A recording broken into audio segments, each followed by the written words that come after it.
நான் வந்து கத்திரிக்காய் பொரியல் வந்து எப்படி வைக்கலாம்னு நான் உங்களுக்கு வந்து சொல்கிறேன். முதல்ல வந்து கத்திரிக்காய் எடுத்துக்கணும். அடுத்து கருவேப்பிலை, அடுத்து கடுகு, அடுத்து வெள்ளைப்பூடு,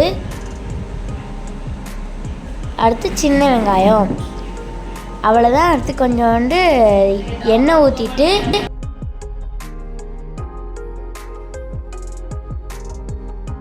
தேவையான அளவு கடுகு போட்டுக்கணும். கடுகு பொரிஞ்சோடனே சின்ன வெங்காயம் போட்டுக்கணும். கொஞ்சம் நல்லா வதக்கிட்டு வெள்ளைப்பூடு போட்டுக்கணும். அதையும் நல்லா வதக்கணும். அடுத்து கருவேப்பிலையும் தேவையான அளவு போட்டுக்கணும். கத்திரிக்காய் வந்து நான் தண்ணியில் ஊற போட்டிருந்தேன். தண்ணி இல்லாமல் கத்திரிக்காயை எடுத்துக்கணும்.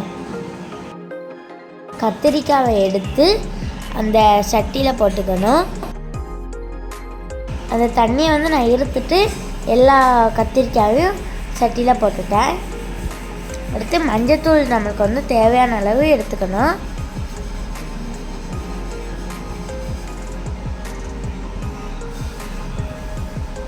வெந்தயமும் நான் தேவையான அளவு போட்டுக்கிட்டேன். மிளகா பொடியும் நான் தேவையான அளவு போட்டுக்கிட்டேன். அடுத்து உப்பு தேவையான அளவு.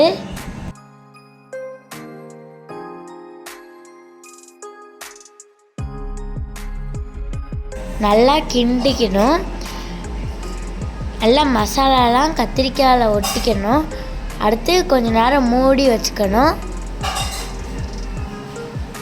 மூடிட்டு மறுபடியும் கிண்டணும்.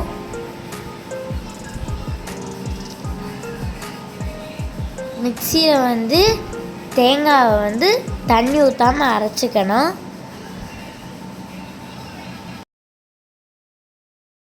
நல்லா பொடியாக இருக்கணும். அடுத்த மூடி எடுத்துட்டு கத்திரிக்காவை நல்லா கிண்டி விடணும்.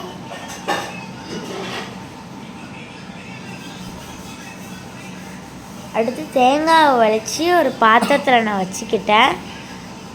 தேங்காய் வந்து நான் பாதி போட்டிருக்கேன். பாதி போட்டுட்டு நல்லா கிண்டி விட்டுக்கிட்டேன்.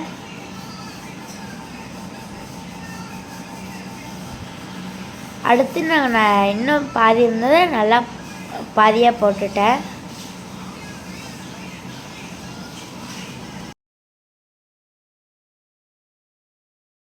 அவ்வளோதான், கத்திரிக்காய் கூட்டு ரெடி. இதை வந்து எங்கள் தாத்தாட்ட தான் டேஸ்ட் பார்க்க கொடுத்தேன். இது வந்து வயசானவங்க சாப்பிட்றதுக்கு ரொம்ப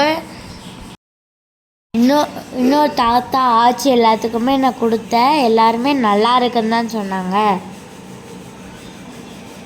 நானும் சாப்பிட்டு பார்த்தா நல்லா இருந்தது. இதே மாதிரி பெரியவங்கள்ட்ட வந்து நிறைய சமையல் நான் உங்களுக்கு போடுறேன்.